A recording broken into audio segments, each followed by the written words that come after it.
ourselves all slaves to them. So, if you want to break your bound, you think slaves were only for us when we came? Y'all the new slaves, taking our place. Okay? That's the reality. Understand it. These people are not your friends. They are like the aristocrats of France. Let them eat cake. Have nothing. They don't care about you, me. Check Tim Wise. You too. Maybe as a point of reference, combining the conversations with the caravan to me, just like she mentioned, direct actions that affect the 1%. What I mean by that is at Mass Uniting, what we did when we went after Bank of America, the big protest that happened downtown, we did small flash mobs at all the local branches to inform anybody that was inside what was going on. When the police came, which they show up very late in Dorchester, Roxbury, Mattapan, we had enough time to inform the people. Literature drop, which is obviously services that the union can bring to occupied Boston, with you all being the bodies, to make sure people get the valid information, and as you mentioned, specific targets. So I think the traveling caravan should be traveling to those specific locations. And what happened at Bank of America when the police came? Oh, they came too late. We was already leaving. So it was like, we did our flash mob, we disrupt everything, and then what was the police gonna do? They get charged with civil disobedience, but he wasn't doing anything when they said, y'all need to leave. Fine, If they have to apply for a loan, they can't do much to you. I disagree with the caravan, and I disagree with extreme action. This is the protest.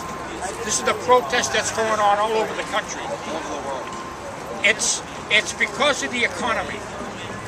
The economy is run in this system, the greatest system the world has ever seen, the most liberal, the most progressive the world has ever seen. It can be changed. The banks run the system. The London Bank, the Royal Bank of Scotland, and Wall Street. They run everything. They pay everybody off. The banks were crooked when they redlined black areas because they were afraid they weren't going to get the mortgages. 50s, 60s, and 70s. Then they wanted, the Congress said we have to reinvest in the black communities with worthwhile mortgage people, with people who could afford the loans. Nobody said they had to renounce safety, renounce soundness in the banks. They had to perform due diligence. That's the Community Reinvestment Act. But they're blaming Democrats for the Community Reinvestment Act. Nobody said the banks had to do anything crooked. Nobody said that at all. But they did do everything crooked. Derivatives.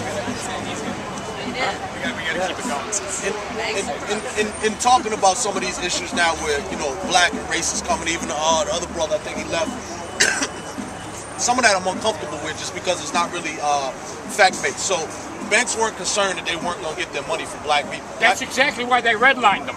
If I may. They were redlined. If I may. I'm aware of that. My family in Roxbury has owned our home since 1938 with the first black family on the street. What you find often is that black families pay not only more, right, but more diligently. So that oftentimes, You're probably right. I am. That whole theory that the banks were concerned that they were not going to get their money back from black people is a myth. Black people paid, listen to what I'm saying, black people paid higher rates than their white counterparts. I didn't say that was true, but they redlined the area. No longer you gotta let him finish what he's going to say. But the reason that you stated why those areas were redlined was out of concern that the banks had that they weren't going to get their money back. That's correct. That's incorrect. And that's what I'm trying to point out. No, that's correct. I'm not saying it was true, but that's correct why they redlined. What I'm saying is that black people paid higher rates than their white counterparts, and they paid more diligently. I understand. And many of them, homes were exactly predatory lending and whatnot, which led to a lot of those people's homes being taken for red tape. I understand. And hold on, and a lot of them were also preyed upon by real estate agents who gave them unrealistic expectations and whatnot. The other point I wanted to say too, the brother made a point that said this is the new slavery and whatnot. I can't, as a black man with the history of my people, allow, just like a Jew would not allow this to be equated with the Nazi regime or the Holocaust or anything like that. Slavery was black transatlantic slavery from Africa, chattel slavery, was very, very, very, very, very different than it is now. Nobody's talking about amputating anybody's limbs. Nobody's talking about ripping fetuses out of any pregnant woman's stomachs. There is no lynching. Over 5,000 lynchings that occurred in America. There is no Jim Crow. So that type of wanting to identify the movement with something else that has a history, you have to do that respectfully, because it's very different. And as a black man, I have to speak to that because it is very, very different. It still comes back to banks, though. That's right. Thanks. I just want. Can I say just one thing? They're the bosses. We gotta give somebody else a chance. I just want to say that it's a financial enslavement that we all realize is going on, and everybody's in debt, which they're going to be paying off for the rest of their life. So it's not like a physical enslavement, but we do labor every day. You know, I'm working now. When they say go, I gotta go. But it's really a financial enslavement. We're all in debt, and you see why we're here. What's going on? The banks that run the country financial and run the world. The corporations, the banks. Is there anything else you want to talk about on the idea of this like caravan thing, or just in general reaching? Once again, I think that it should be seriously considered, even if it's a contingent, because one of the things too in dealing with what I've basically dealt with for the last 25 years of my life is working in to empower the black community. And oftentimes, if people say, well, why, the point you raised, some of them may not care. Why would they come here? I think there is a divide between black movements and white movements. So you have black working class and poor people, white working class and poor people. And I'm going to tell you, from my community,